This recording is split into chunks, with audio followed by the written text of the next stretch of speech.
No último vídeo, nós falamos sobre como as interações afetam o nosso cérebro e como essa mudança pode ser estrutural e permanente quando essa interação tem uma qualidade, uma intensidade ou uma frequência adequada. Nós também falamos sobre como é importante para os educadores entender isso e ter uma atitude proativa em projetar o que se espera da criança no futuro e trabalhar com interações que preparem o terreno, que preparem a estrutura neural dessa criança para alcançar esse objetivo.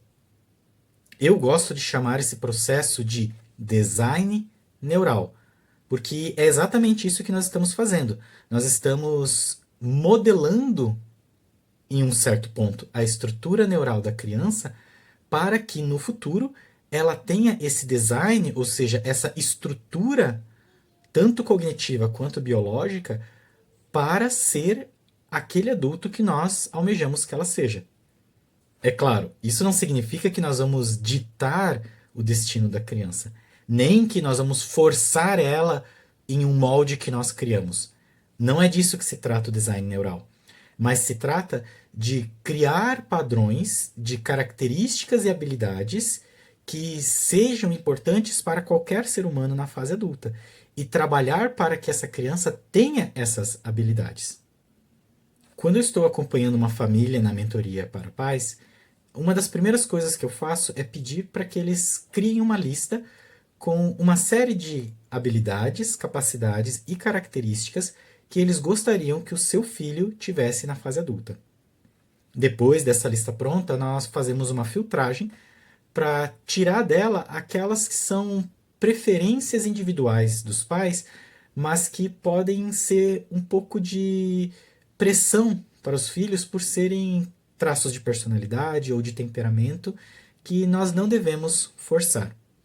E nós mantemos na lista apenas habilidades e capacidades, sejam elas socioafetivas ou cognitivas, como, por exemplo, ser organizado, ser pontual, ser moralmente correto, ser ético, ter capacidade analítica, ter capacidade de utilizar uma série de fontes de informação ao mesmo tempo.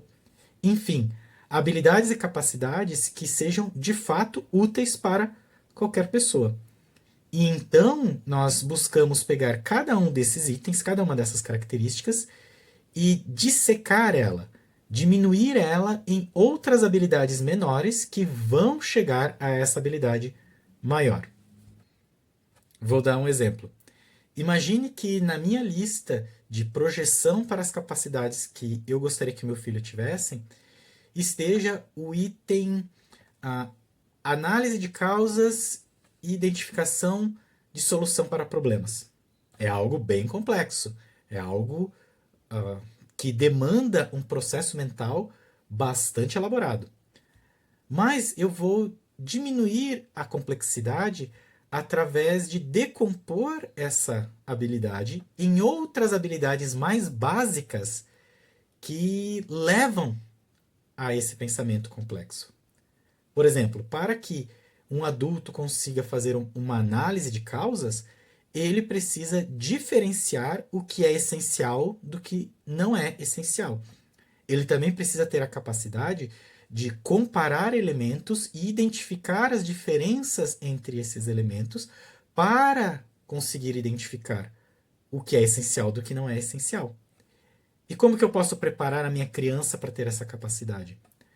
Eu posso iniciar com uma criança de 1 ano, 1 ano e meio, 2 anos, através do ensino das cores. Quando eu estou ensinando um bebê a diferenciar uma peça vermelha de uma peça amarela, eu estou ensinando ele a comparar as duas peças, a abstrair uma característica da peça, que é a cor, que em si já é uma categoria abstrata. Entender o que é cor é entender uma categoria de um nível de abstração muito maior do que a gente imagina. Então esse bebê, ele passa a ter uma estrutura cerebral, uma estrutura neural capaz de observar os objetos, diferenciá-los extrapolar isso para a identificação de uma categoria abstrata que é a cor, identificar essa categoria nos objetos e ainda gerar uma nova categorização, que é a categorização dos elementos vermelhos e a categorização dos elementos amarelos. E conforme eu apresento novas cores, ele vai conseguindo pegar esse elemento verde, por exemplo, e colocar na mesma categoria cor, porém diferenciar do vermelho e do amarelo. Então, por mais simples que seja ensinar as cores, eu estou preparando uma estrutura cognitiva que, no futuro, poderá observar um problema complexo na família, ou no trabalho, ou na faculdade, e esse ser humano será capaz de observar, diferenciar os elementos, criar categorias abstratas, fazer uma nova diferenciação com base nessa nova categoria e então classificar os elementos de acordo com essas categorias. E conforme elementos novos surgem, essa pessoa será capaz de abstrair novamente os elementos, identificar com a categoria que ele mesmo criou e então colocar cada item no seu lugar, de acordo com suas características, nível de relevância, nível de complexidade. Então, vejam como, com algo simples na infância, nós criamos o caminho para algo complexo no futuro. Obviamente, somente ensinar as cores não é o suficiente para chegar nesse nível de complexidade. Nós precisamos iniciar com algo simples e, conforme a criança cresce cronologicamente, as suas estruturas cognitivas vão se tornando mais complexas, as suas estruturas neurais vão se conectando entre elas e permitindo a elaboração de processos mais complexos.